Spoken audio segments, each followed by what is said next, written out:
kita akan memulai pengajian kita, itu bab nikah, halaman 435 ya.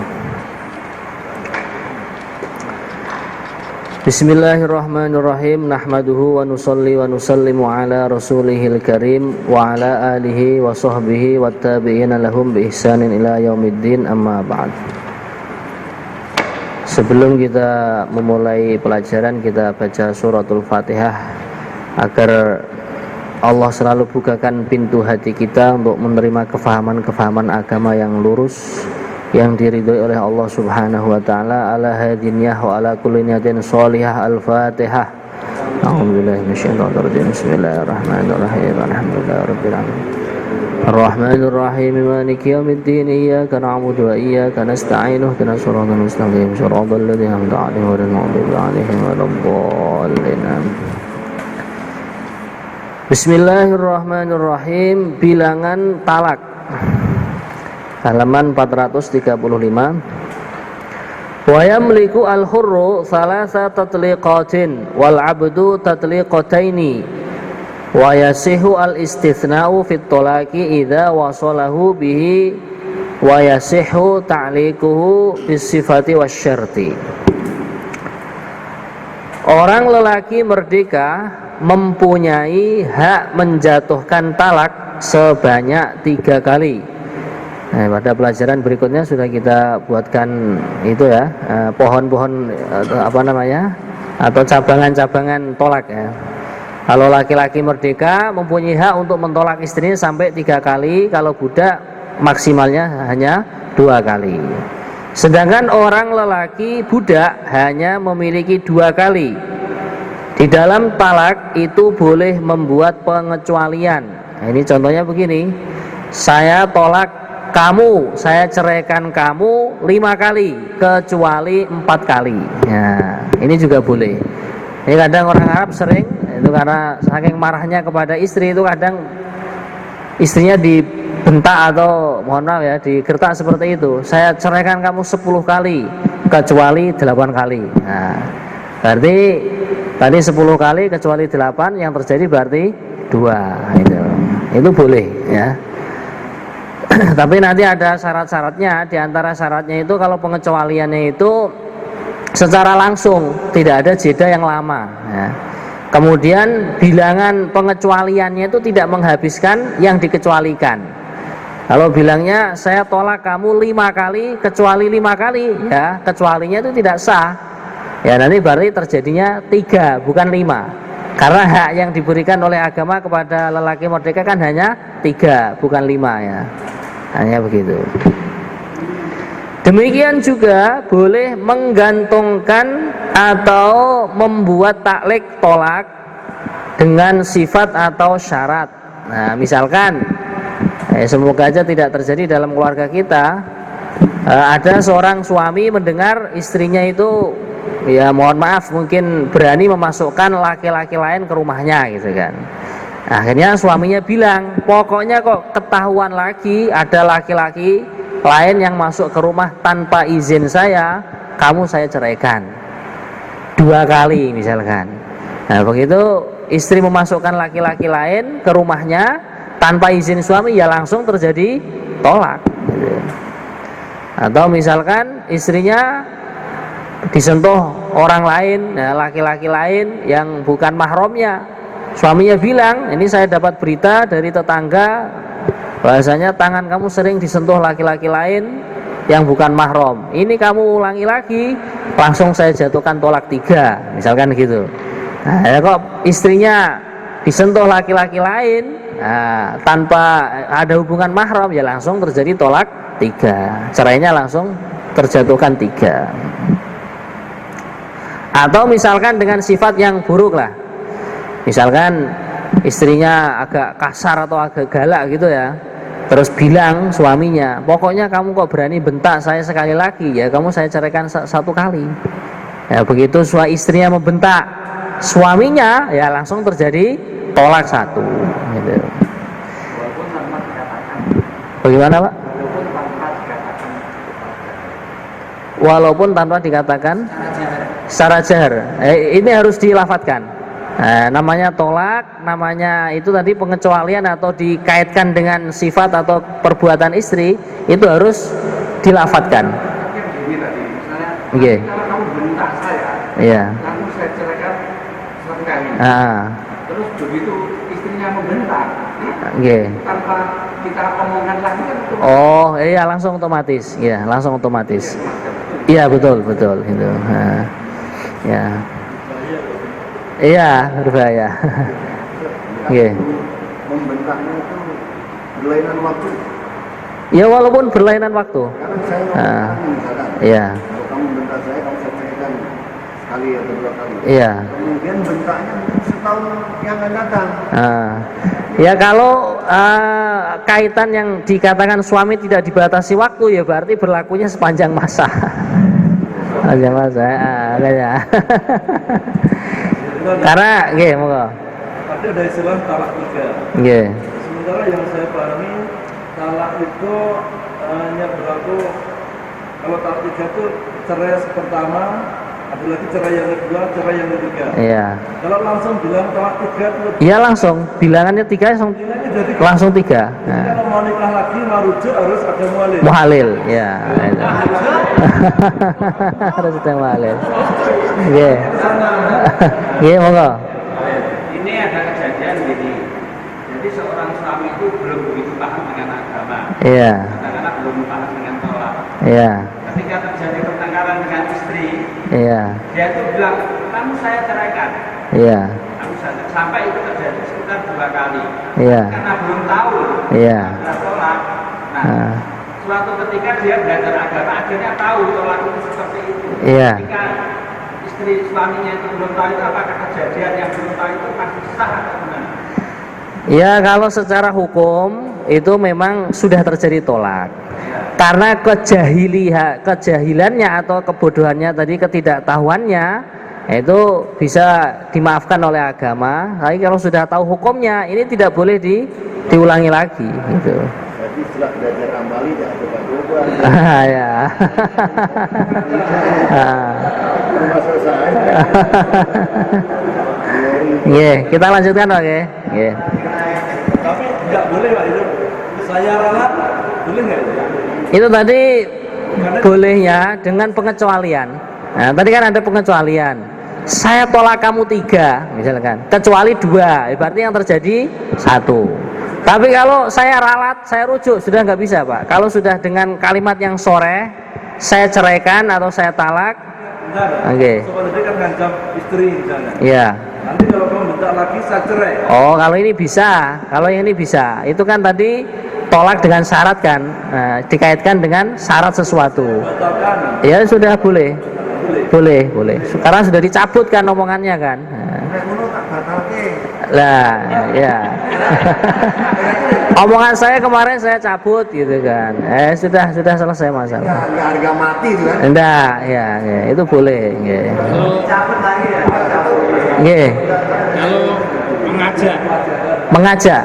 maksudnya apa itu bertengkar terus pegatan ye, maksudnya cerai ye. Nah, kalau itu kan tidak mencerai, baru tawaran kan itu, Pak. Nah, baru belum terjadi. Nah, itu kan suaminya kan nantang istrinya kan. Itu belum terjadi. Oke. Iya. Oke, baik kita lanjutkan Pak ya. Oke.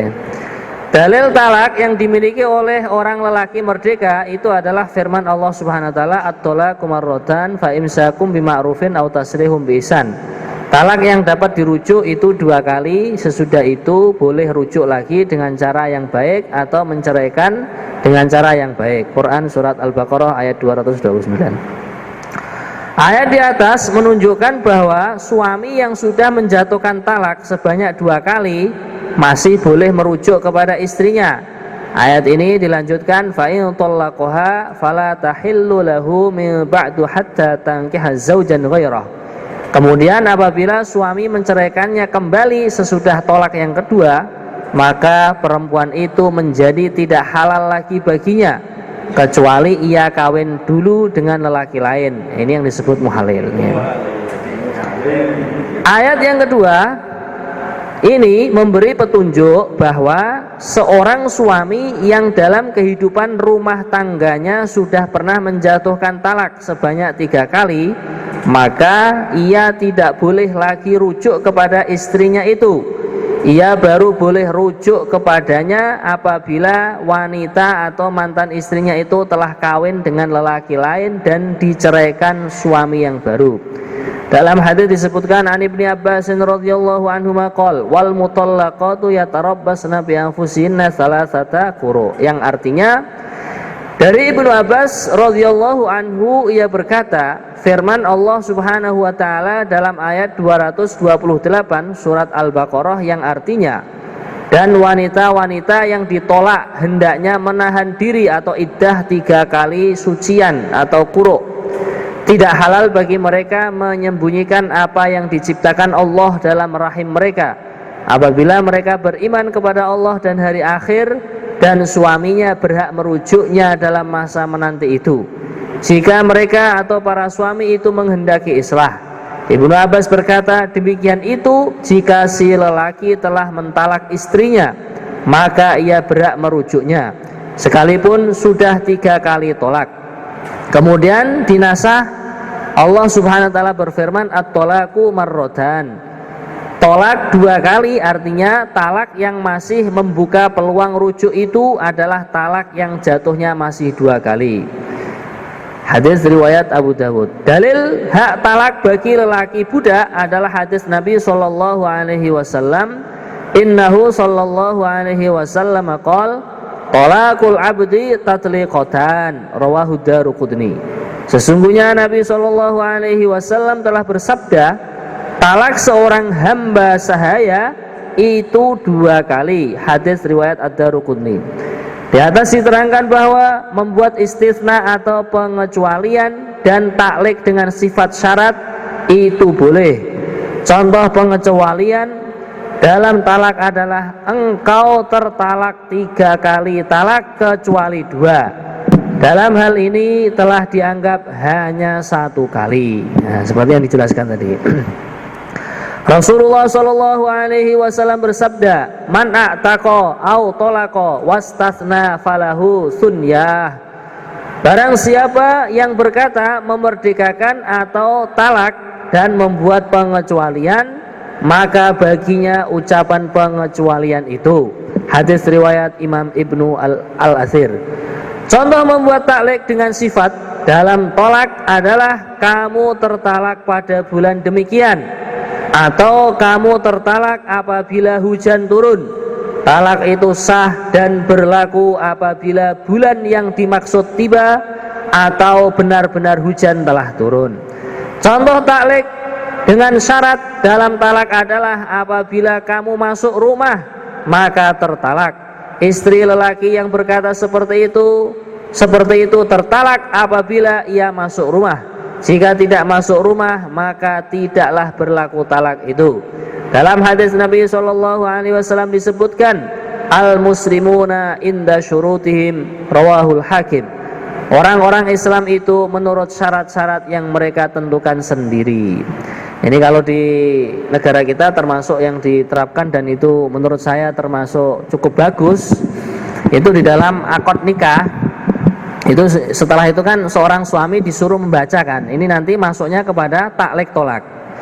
Apabila saya meninggalkan istri saya dan saya tidak menafkahinya selama sekian bulan, kalau nggak salah begitu ya.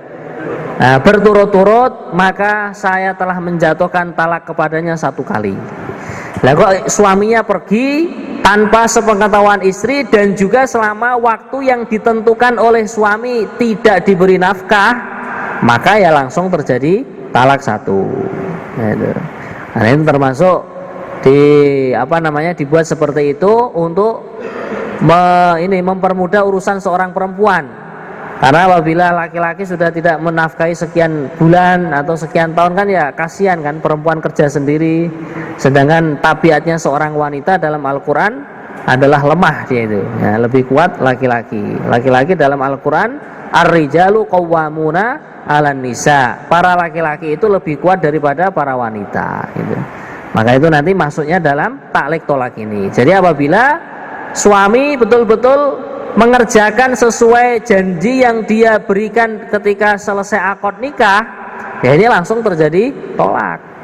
Yaitu tidak memberi nafkah selama sekian bulan berturut-turut, nah, maka langsung terjadi tolak. Tapi kalau seandainya syarat tolaknya ini dibaca sebelum akdun nikah, ya, sebelum saya terima akad nikahnya dengan mas kawin sekian, ya itu tidak sah. Karena apa? Karena istri itu kan menjadi istrinya dan dia punya hak tolak kan setelah qabil tu kan, setelah saya menerima nikahnya, gitu. Secara syariat begitu.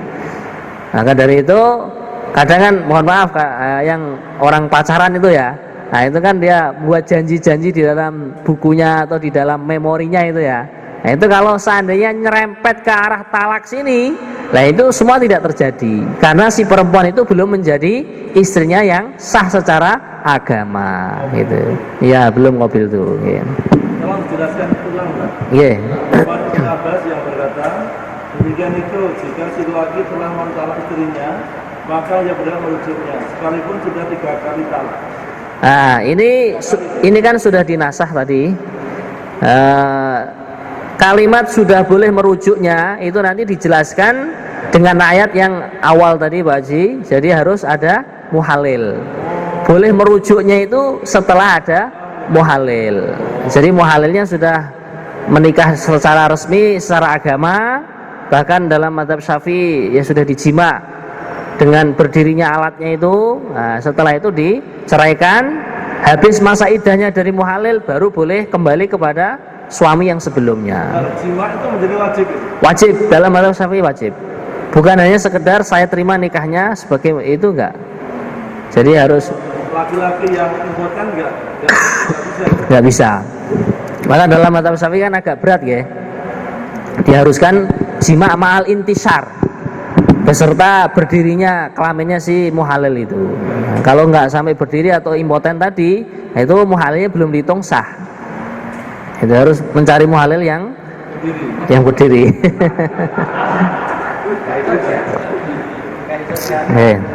Hanya berdiri aja, enggak perlu berhubungan ya. Gimana Pak? Hanya berdiri aja, enggak perlu berhubungan. Ya berhubungan. Nah, berhubungannya itu dengan berdiri itu tadi. Nah itu. Nah, oke, monggo. Ini tanya ini kaitannya dengan dakwah ya. Kalau kita keluar 4 bulan, Oke. kita meninggalkan istri selama 4 bulan berturut-turut tanpa memberi nafkah. Ya. Itu bagaimana? Sedangkan di dalam undang-undang agama Oke. tadi dikatakan kalau 3 bulan berturut-turut kita tidak memberi nafkah, maka jatuh talak. Sekarang berangkatnya laki-laki yang khurud dakwah tadi itu sepakatan dengan istrinya bagaimana? Nah, kalau Ini pertanyaannya ada 2, kalau ada yang sepakat dan ada yang tidak sepakat. Nah, kalau seandainya tidak sepakat ya langsung terjadi tolak 1. Karena ketika setelah akad nikah dia kan sudah membaca perjanjian dari Kementerian Agama itu ya. Nah, itu dari KUA itu. Kalau seandainya dia tidak membaca walaupun di buku nikah itu ada, ya ini tidak dianggap.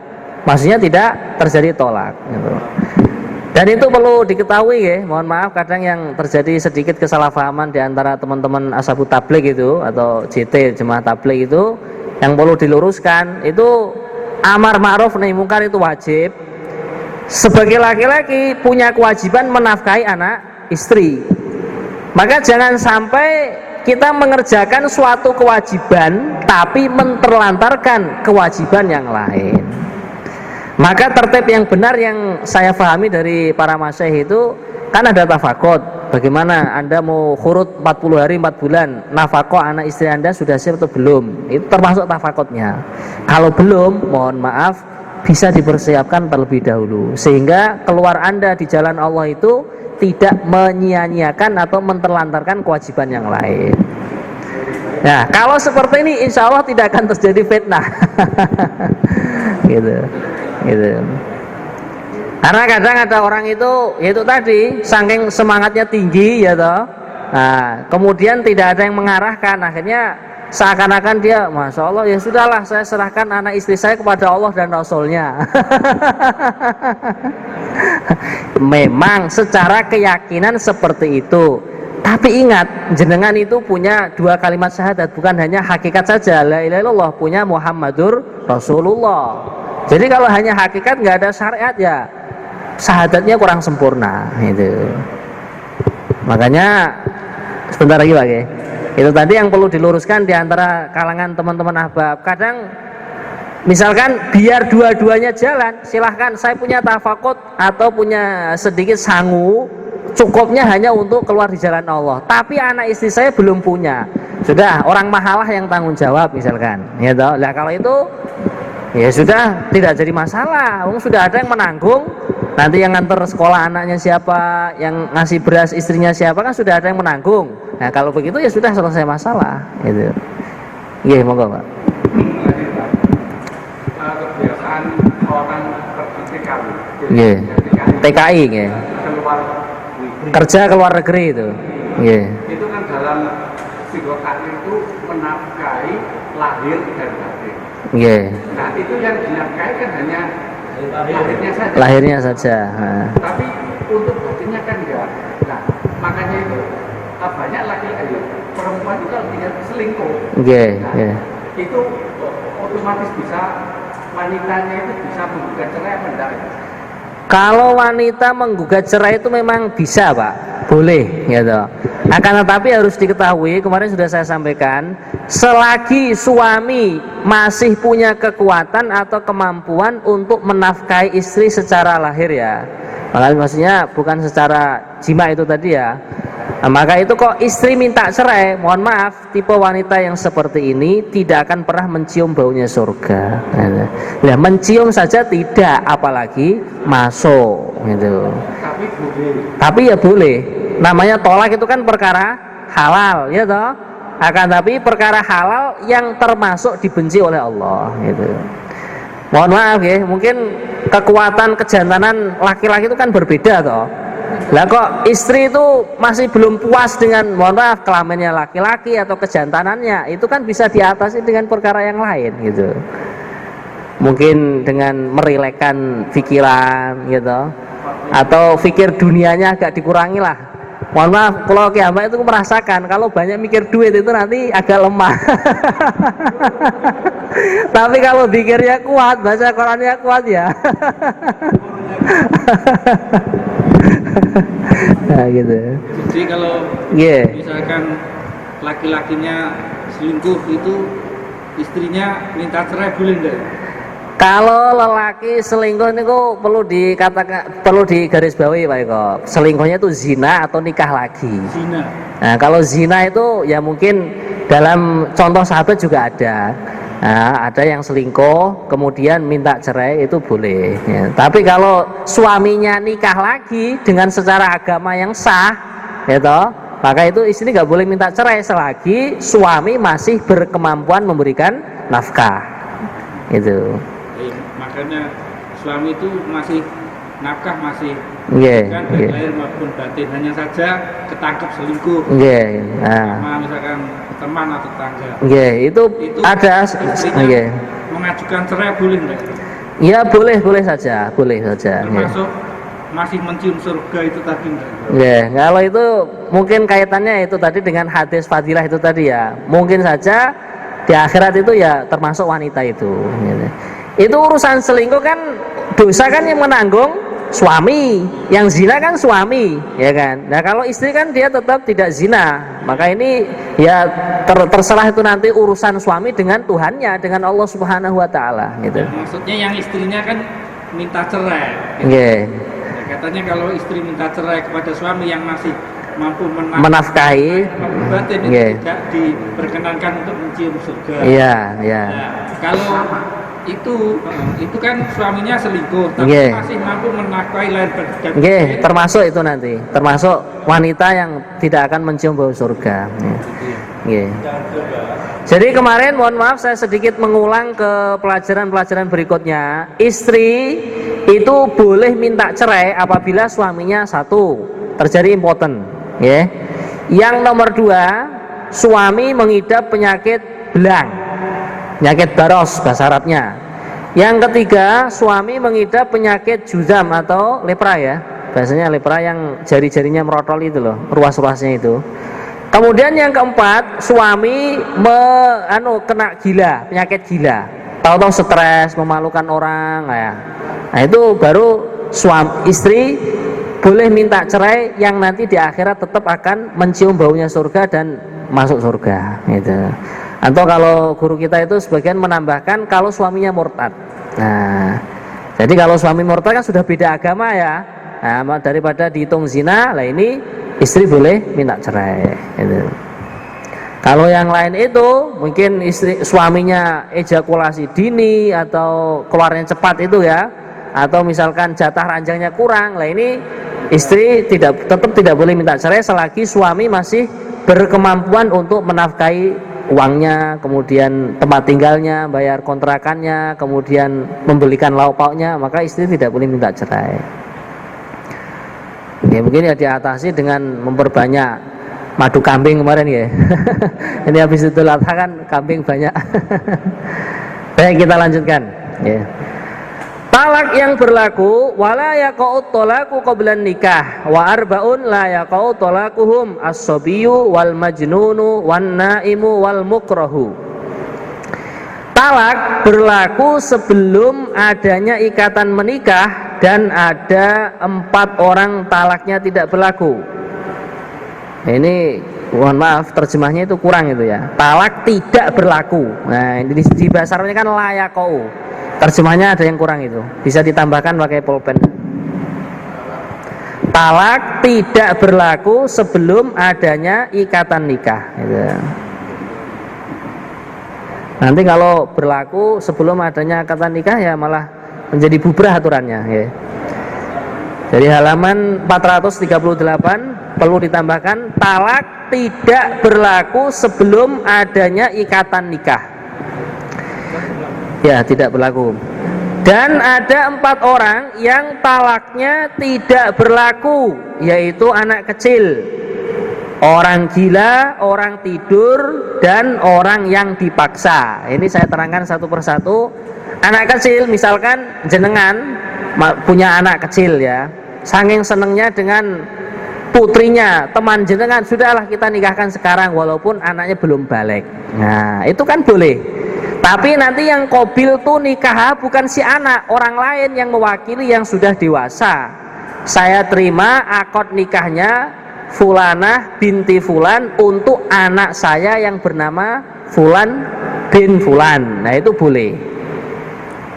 Lah, ternyata ketika sudah diakadkan nikah, lah terjadi perselisihan antara sesama besan itu, sesama orang tua. Ya sudahlah, kita pisahkan aja atau akad nikahnya anak kita yang dulu itu. Saya mewakili anak saya ceraikan anak perempuan kamu mewakili anak saya. Lah itu baru boleh. Karena yang menceraikan kan orang yang sudah dewasa atau sudah balik. Jadi kalau anak masih kecil belum balik kok dia bilang saya ceraikan kamu, ini tidak terjadi. Dan mohon maaf itu di negeri Arab itu banyak sekali anak-anak kecil dinikahkan tuh, yang saya lihat banyak ya. Saya pernah ketemu di daerah Yaman Utara itu, anak umur 11 tahun itu sudah punya bayi 2 Pak ya. Karena dia bilang saya begitu balik, yang laki-laki ya, saya begitu balik langsung dinikahkan sama bapak saya karena demi menjaga saya biar tidak zina, itu kata bapaknya begitu. Makanya dia ketika umur 11 tahun itu baliknya umur 9 tahun ya, langsung punya anak ya, masuk 10 tahun punya anak yang kedua, 11 tahun dia sudah punya anak 2.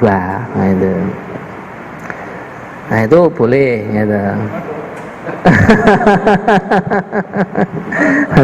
Jadi seperti itu.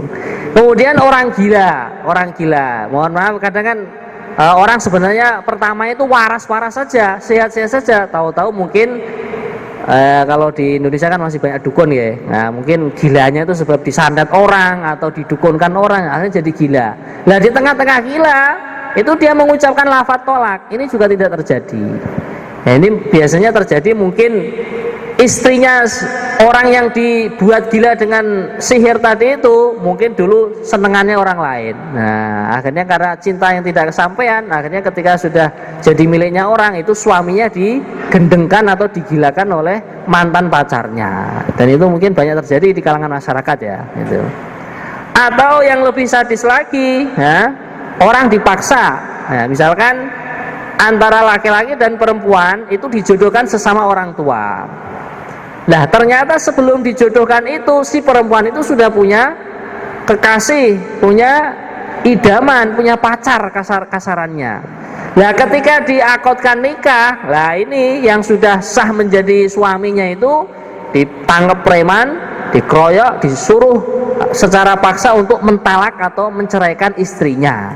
Maka ini juga tidak terjadi talak. Wah, ini yang dihadapi itu preman-preman, ada 20 orang ini, kalau nggak saya lafadzkan lafadz cerai kepada istri saya bisa bonyok ini. Nah, akhirnya untuk menyelamatkan dirinya dia melafadzkan lafadz talak atau cerai, maka ini tetap tidak terjadi. Jadi istri dia masih dihitung sah menjadi istrinya, gitu. Ya, begitu juga orang tidur ngigau, gitu. Nah, karena orang ngigau kan kadang keadaan ngigonya itu biasanya menurut sebelum keadaan ngigonya itu menurut sebelum tidur keadaannya bagaimana. Mungkin terjadi sedikit perselisihan antara istrinya dengan dia laki-laki itu, akhirnya ngigonya itu menceraikan, mentalak istrinya. Nah, itu tidak terjadi. Dan itu mungkin banyak ya, kalau santri itu kadang saya keliling malam itu ronda di pondok itu, kalau santri ngigonya baca Fatihah, baca Qul Huwallahu Ahad. Karena sebelum tidur kan yang dibaca itu gitu, hafalan gitu kan. Kadang membaca ayat apa gitu. Ketika dia tengah-tengah menghafal Quran terus tertidur, sampai dalam tidur pun mengigo ayat yang dia hafalkan sebelum tidur gitu. Nah, kalau seperti itu ini tidak terjadi talak ya. Dalil talak sebelum nikah adalah hadis Nabi an Amr bin Syuaib bin an Nabi an Jadi radhiyallahu anhu qala Rasulullah SAW la nadhra li ibni adama fima la yamliku wala itqalahu fima la yamliku, rawahu Abu Dawud wa Tirmidzi. Dari Amr bin Syuaib, dari ayahnya, dari kakeknya, ia berkata, Rasulullah SAW bersabda, tidak sah nazar bagi anak Adam dalam hal yang tidak ia kuasai. Nah, contohnya saya nazar nanti kalau saya berhasil begini begitu, atau kalau Allah sembuhkan penyakit saya, mobil tetangga saya itu saya sodakohkan. Loh, ya nggak bisa, wong itu bukan mobil dia, kan mobilnya tetangga. Maka ini tidak sah nazarnya gitu. Begitu juga beliau katakan tidak sah pembebasan budak oleh orang yang tidak memilikinya. Ya, dulu zaman perbudakan lah, ini budaknya tetangga dia lah, kok dia yang memerdekakan, ini juga tidak sah. Dan tidak sah talaknya orang terhadap perempuan yang bukan miliknya. Lah, bukan istrinya kok dia yang menceraikan. Nah, ini juga tidak sah. Kecuali kalau yang menceraikan itu mendapatkan mandat dari suami untuk mewakili cerainya dia. Jadi misalkan, mohon maaf, ada seorang suami dapat berita bahwasanya istrinya selingkuh. Nah, dia itu sebenarnya masih cinta, masih senang sama suaminya. Nah, ketika dia sudah merasa jijik, ini barang milik istrinya kok dipakai orang lain, padahal dia masih sah menjadi istrinya, akhirnya dia niat untuk menceraikan. Cuman mau melafadzkan cerai itu tidak serontok, tidak tega. Akhirnya dia bilang, Mas tolong ya sampaikan kepada istri saya telah mencerai dia 3 kali. Jenengan saya angkat sebagai wakil dari saya. Ini kan wakil tadi kan tentunya tidak memiliki istri yang diceraikan tadi kan. Nah, maka karena posisi dia sebagai wakil, maka itu ya sah-sah saja gitu. Mendapatkan mandat dari suami yang sah itu. Dalam riwayat lain disebutkan la talaqa qabla nikahin, rawahul Hakim. Talak tidak sah dijatuhkan sebelum adanya ikatan pernikahan. Hadis riwayat Al-Hakim. Jadi tadi yang saya katakan, yang saya terangkan, kalau di masa-masa pacaran atau sebelum akdun nikah itu, ini sebenarnya pacaran juga kalau dalam Islam itu malah tidak boleh ya. Kalau nadhor itu boleh. Nadhor itu saya kok belum yakin ya melihat istri saya ingin melihat calon istri saya lagi, itu boleh. Melihat malah boleh, tapi kalau pacaran itu tidak boleh. Dalam nontoni ya, bahasa Jawanya nontoni, ya itu boleh. Itu pun si perempuan atau si calon istri ketika ditonton atau dilihat oleh suami harus ditemani oleh bapaknya atau mahramnya. Tidak boleh kholwat atau bersunyi-sunyi dalam satu ruangan, laki-laki dan perempuan yang tidak ada hubungan suami istri yang sah atau hubungan mahram ya. Nah itu demi menjaga kesolehan atau kesolehan anak turunnya. Karena awal pertemuannya didasari dengan pacaran yang tidak ada syariatnya dalam agama. Nah itu akhirnya tidak didasari dengan takwa gitu. Nah, itu akhirnya nanti akan mewariskan atau menurunkan keturunan yang tidak bertakwa pula. Nah kalau sudah terlanjur bagaimana? Ya sudah diistighfari. Nah, semoga aja Allah ampuni gitu ke. Nah, tapi nanti kita ajarkan anak cucu kita itu jangan seperti itu ya. Jadi kalau jenengan nggadai putri ya, kalau sudah ada yang seneng ya langsung aja nduk nak awakmu seneng karo kae yo mendingan ndang rembuk tuwa kan menak gitu. Nah, ndang lamaran ndang nopo seandainya dia ingin mentahkik istrinya itu cantik atau tidak ya datang kepada orang tuanya, ngomong baik-baik, mohon maaf Bapak, saya minta izin mau menadhor lagi, nah, mau nontoni lagi anak jenengan. Nah, ini kan nggak usah pacaran gitu. Nggih, sing sama-sama ditobati mawon.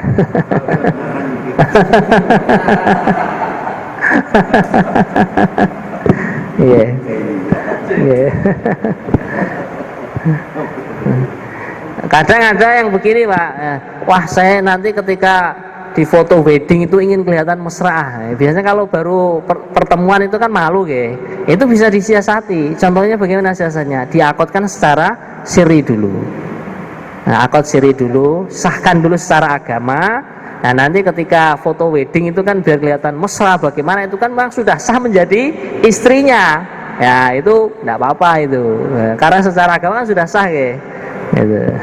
Kalau wedding itu biar kelihatan mesra tapi editan gitu gimana termasuk? Tidak masalah Pak itu. Kan hanya sekedar gambar mawon kayak gitu. Siapa tahu nanti saya mantu gitu biar weddingnya editan aja. Nggak masalah.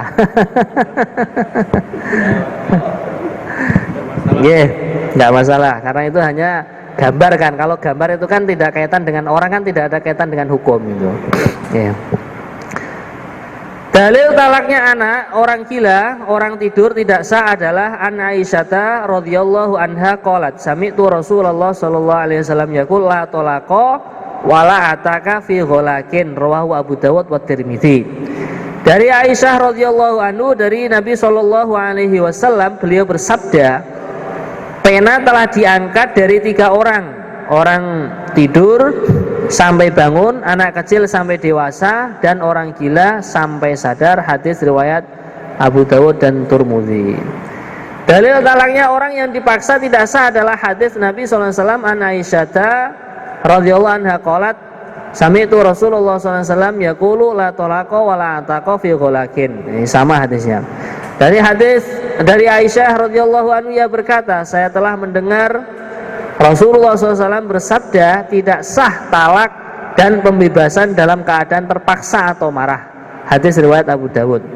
An Ibnu Abbas radhiyallahu anhu qala qala Nabi sallallahu alaihi wasallam, innallaha wada'a an ummati al-khata'a wan nisyana wa mastukrihu alaihi wa mastakrahu alaihi rawahu Ibnu Majah. Dari Ibnu Abbas radhiyallahu anhu ia berkata, Nabi SAW bersabda, sesungguhnya Allah telah membebaskan atau tidak menuntut umatku dari hal-hal yang disebabkan salah, lupa, dan dipaksa. Hadis riwayat Ibnu Majah. Nah inilah pelajaran kita sore hari ini. Mungkin kita buka pertanyaan. Silahkan yang mau tanya Pak. Nggih, monggo Pak Warno.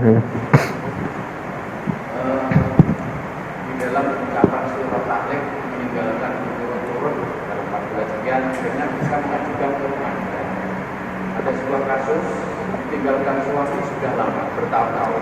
Yang meninggalkan itu malah istrinya. Suaminya meninggalkan istri, ya. Meninggalkan dan tidak memberikan nafkah.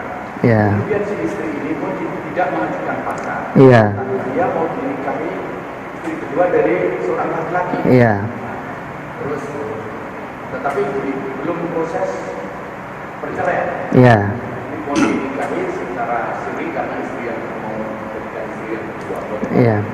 Baik, untuk permasalahan yang jenengan sampaikan, ini kan ada kaitannya, maksudnya ada dua perkara ya.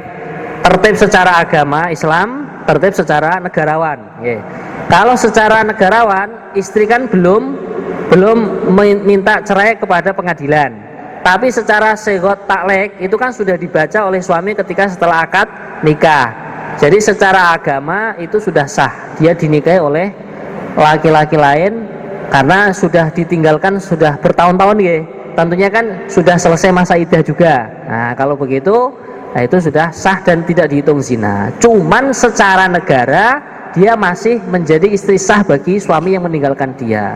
Karena si perempuan tadi belum menggugat cerai ke pengadilan gitu. Secara agama tadi secara agama sudah sah dan tidak dihukumi zina dengan suami yang kedua. Monggo. Ini ada kejadian demikian. Waktu itu teman saya sepupu saya itu punya istri di luar negeri. Setelah pulang dari luar negeri, ternyata dia ingin menikah lagi sama pamong. Tapi yang suaminya ini kan tidak mau menceraikan. Terus akhirnya yang istrinya itu sudah kumpul kebo jadi satu sama pamongnya itu, sehingga itu datang ke rumah sama Pak Lurahnya. Ini loh, istrimu itu sudah sekarang sama ini, kamu tanda tangan tapi tidak mau.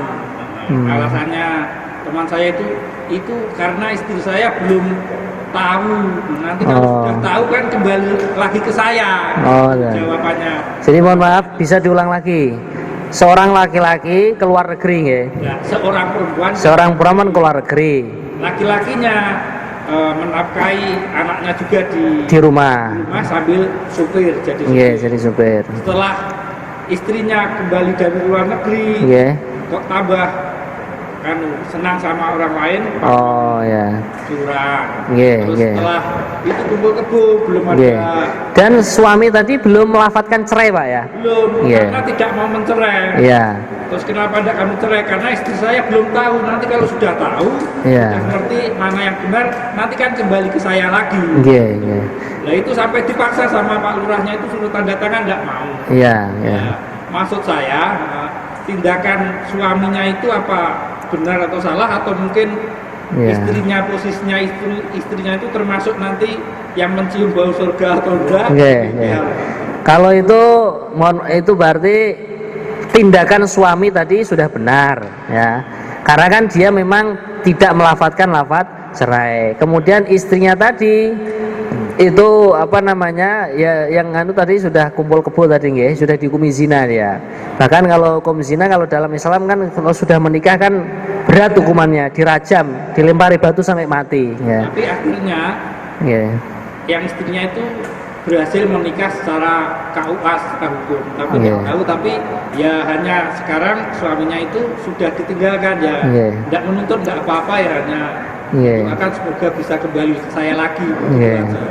Ya berarti suaminya tadi termasuk orang yang didolimi lah. Wong masih sah istrinya kok direbut orang gitu Selamanya berarti walaupun sudah nikah secara KUA itu selamanya tetap masih dihukumi istrinya. Wong suaminya belum menceraikan. Dan dia kan masih menafkahi kan? Nah, masih ada kemampuan menafkahi ya masih istrinya. Sekarang ikut bapaknya ini. Berarti itu secara agama masih sah menjadi istrinya suaminya itu tadi. Jadi pamongnya atau orang yang itu ya hitungannya zina terus, dihukumi zina terus. Walaupun sudah menikah secara KUA. Silakan Mas. Kalau talak tiga seorang istri. Talak tiga, ternyata istrinya itu hamil. Terus itu mau rujuk lagi gimana? Ya sama. Kalau sudah talak 3 ya nunggu anaknya lahir, kan iddahnya menunggu anaknya lahir. Setelah anaknya lahir dimuhalili orang lain. Nah, nanti setelah dimuhalili harus dijima dengan berdiri. Maksudnya dengan berdiri bukan berdiri begini ya. Jadi alatnya itu berdiri ya. Kemudian diceraikan dari muhalil itu, habis masa iddah baru nanti bisa dinikahi lagi oleh suami yang sebelumnya. Ya, masa iddahnya sampai melahirkan anak. Makanya kemarin bab masa iddah itu kan termasuk tidak boleh atau hukumnya haram menceraikan istri setelah dijima. Menceraikan istri dalam keadaan suci setelah dijima, karena mengandung kemungkinan jima itu kan akan menjadi hamil kan. Nah, akhirnya iddahnya menjadi tambah panjang 9 bulan sampai melahirkan itu. Ya, baik, monggo. Ucapan talak Ya. itu apa berlaku seumur hidup? Misalkan talak 1, Nggih. kemudian Dirujuk. 2 tahun lagi, Nggih. ngomong lagi, Nggih. itu apa masih berlaku? Ya kalau dia bilang saya tolak 1, itu kan masih punya hak rujuk kan. Nggih. Setelah dirujuk kan menjadi suami istri yang sah lagi, ya kan. Nah kalau dia mengucapkan tolak 1 lagi, berarti tambah 2, jadi 2, menjadi 2. Nah kalau setelah itu dirujuk lagi, bilang tolak 1, berarti ya tambah 3, menjadi 3. Artinya talak ini berlaku terus ini? Ya sampai Gugur ya? dia bisa gugur. Nah. Aku jalur ngapura ya kemarin kasih do. Nah, itu kan berarti merupakan kalimat, bisa jadi kalimat rujuk kan. Nah, itu ya tetap berlaku, sudah berlaku. Tetap berlaku. Nah, bahkan sampai, mohon maaf, misalkan suami mencerai istri 1, ya kan? Setelah itu habis masa iddah belum sampai dirujuk, ya kan? Terus istri itu dinikahi oleh laki-laki lain. Ya toh? Ditolak lagi, habis masa iddahnya kembali lagi ke suami yang pertama. Nah, itu ya tetap nanti kalau dia menceraikan langsung tambah 1, tambah 2, menjadi 2 gitu. Walaupun sudah diselingi dengan laki-laki lain. Tapi kalau sudah tolak 3, kemudian dimuhalili orang, dicerai, kembali kepada suami yang pertama, ya kalau itu kembali lagi 1 lagi dari awal. Itu ada juga sini, mohon maaf ya, orang Arab lah, laki-lakinya orang Arab, istrinya orang Sunda. Begitu namanya orang Arab ya, sukanya kan ya, istrinya lebih dari 1, ya, nikah lagi, nah istri yang pertama minta cerai, ya, langsung dicerai, minta cerai lagi sampai akhirnya 3, gitu. Tapi nonton niku setelah dicerai 3 malah istrinya menyesal, hidupnya kelontang-lantung, nggak ada yang ngopeni. Akhirnya terus bilang kepada mantan suaminya itu minta dirujuk lagi. Ya, secara syariat harus dimuhalilkan. Akhirnya dia bilang pada temannya, istri saya sudah saya cerai 3, kamu muhalili itu, karena dia ingin kembali ke saya. Ya sudah, dimuhalili. Tapi dia bilang 2 bulan saja ya. Ya, bablas sampai 6 bulan atau 8 bulan. Setelah itu baru dicerai terus kembali lagi ke dia. Sekarang yang punya anak laki biasa gitu. Ya cukup, laki-lakinya cukup akrab dengan saya ya. Ya berarti ya miliknya suami yang muhalil itu, anaknya itu ya sampai lahiran ya, iddahnya sampai lahiran ya.